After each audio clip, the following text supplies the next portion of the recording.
Now I'm graduating early with a BA in organizational communication and a minor in business administration.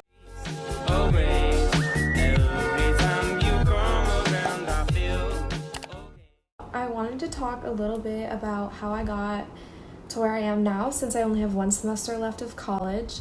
So I applied to like 15 schools and visited probably somewhere between 5 to 10 of them, and actually spent the night, and I did heavy research figuring out which college I wanted to go to, because there were so many I wanted to attend, and I ended up getting accepted into all but one of them. So it was the hardest decision, one of the hardest decisions I've ever had to make. But as you know, if you've been watching my channel, I ended up at Point Loma Nazarene University in San Diego, California, and I am happy mostly with my choice. Side note, Point Loma has beachfront property, so you can literally go to the beach whenever you want. I've had great experiences on our campus, and although there are some things that I don't like about Point Loma, the majority of the things that I've experienced are positive. So I want to talk a little bit about how I chose Point Loma. So when I was applying to college, I was sure I was going to do either nursing or PA school eventually. So I applied as nursing majors pretty much everywhere. And I was taking anatomy and physiology my senior year of high school. And so I applied, loved the first half of anatomy and physiology. And then when acceptance letters were sent out, that's when I started to realize that I wasn't going to be a good fit in nursing, because I hate memorization, and I started to go really downhill with anatomy and physiology as soon as it started getting hard. And I was like, you know what? I do like this, but I don't think I will make it, because nursing programs are super competitive, and usually you're accepted into the program, and then within the first or second year, you're accepted to go beyond. So like a lot of programs will cut you. So my top three choices, I don't even know, my top three choices shifted a lot. Were Biola, because I got accepted into their like really hard to get into honors program. That was like really hard to get into, and so I was like, how can I turn this down? And then my other choice was Samford, not Stanford, Samford in Alabama, Birmingham, Alabama.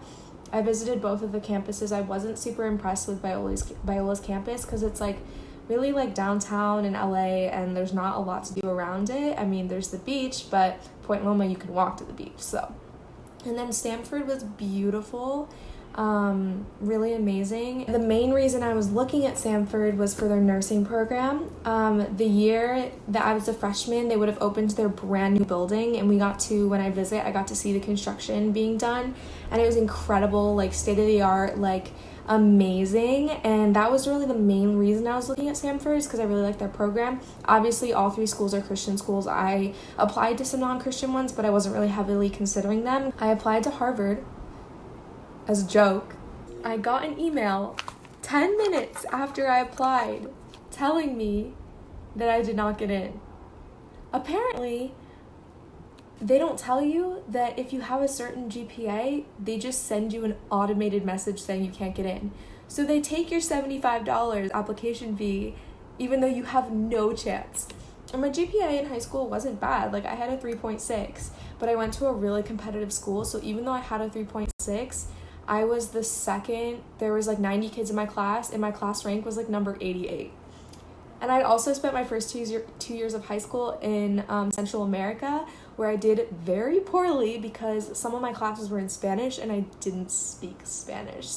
That kind of screwed over my GPA, but I still got a 3.6. Harvard was the only school I didn't get into, and then I got waitlisted at Pepperdine. Yeah, I got waitlisted at Pepperdine, but I didn't really want to go there because when I visited, like they had been like in a drought for like 10 years, and like the campus was not nearly as pretty as the pictures they had online, and they weren't focused around Christianity. Like when I got there, I was just like student number 5 in the group of like 30, but at Point Loma, when I toured, they knew my name.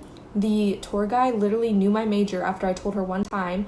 The tour guide like made everything very personable and was like, oh, you're from South Carolina, like blah blah blah blah, I love that, blah blah blah. And like there's only like 10 people in our group. They aren't a huge school. They can't grow any larger than they are right now because there's no more land for them to grow on.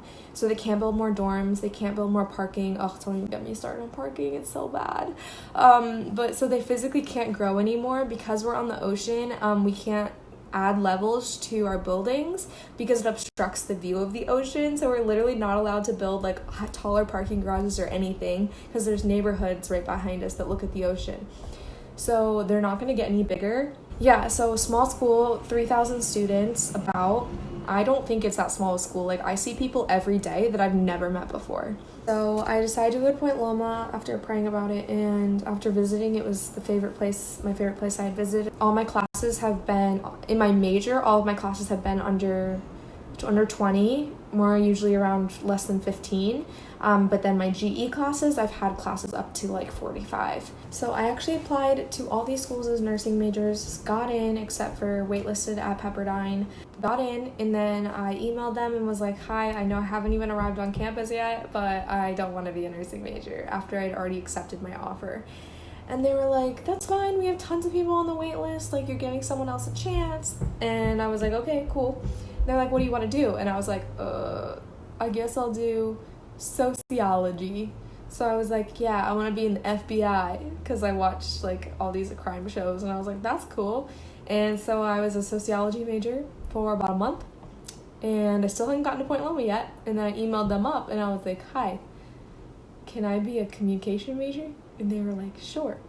And so I switched to communication, public address, so focusing on like PR and stuff. I stuck with public address, communications, and the concentration was public address for my first semester. And then, like I said, when I was on the debate team, I was like, oh, maybe I should be a lawyer. So I wanted to look into what the best major would be to go into law, which really there's not exactly a pre-law track at Point Loma, but there is like a pre-law society that you can join to get like advice from advisors and stuff. So then I changed my major again, my second semester, to organizational communication. So I had already been through a bunch of majors, and I was like, you know what, I like communication because it's broad and I can do a lot of different things, and there's a lot of different specific tracks to tailor to what you want to do in communication. It's kind of like business. So I was like, you know what, I'm going to stick with this, but I'm going to move to organizational communication. And organizational communication, in comparison to public address, is public address is more about like addressing the public and how to speak nicely. I'm pretty sure you have to take like an acting class with that. But organizational communication is more about like the functions of an organization and how different people work together, and the best learning styles for different individuals, the best way to foster like team dynamics, how to basically successfully organize an organization or organize a company or manage a company, or the best practices to see the most success. And so I really liked that. And when I decided I didn't want to do law, I was like, okay, there's certain aspects of law that I love. Like, I love the learning policies and that type of stuff, but I didn't like the engaging in conflict. And so I was like, okay, what's a job where I can still use the policies and the implementation of policies, but work with mediating conflict and resolving it instead of initiating it? I started doing my research, and I came across HR, and I was like, ugh, HR is boring. Like, HR is just the people that like help you on your first day and like train you, because I had done a lot of jobs prior to my freshman year in like, I'd worked in the food industry and I worked in retail, and the HR person is always the one that's like, here's your paperwork and here's how you work the register, and like really boring stuff like that. But I started diving deeper into human resources and realized that there are so many different things you can do in human resources that are way more than just like hiring people or doing payroll. So I was looking into human resources, and I found this little thing called training and development. So I was like, that sounds really fun, really interesting, because I've always had this like weird inkling inside of me that like I am going to end up teaching people, but I was always like, no, like I do not want to be a teacher. Like, I would just yell at kids all day. So when I was looking at training and development in HR, I was like, wait, I could use this weird desire in me to teach people and not have it be in like a 4th grade classroom. Like, I hadn't even thought about that, how teaching can happen in so many different formats and it doesn't have to be in front of the classroom. So training and development is really creating training curriculums to help people be better at their jobs. And that's not how to use a cash register. It's how to have better empathy with your customers, how to make your customers feel more at home, how to gain better customer satisfaction. And so it really teaches employees how to work better in their job and not like technicalities, but like specifics and strategy that they can implement in order to succeed. So I decided to take some classes that were relevant. Both of them were in my major, which was awesome. I was like, oh, I made the right choice.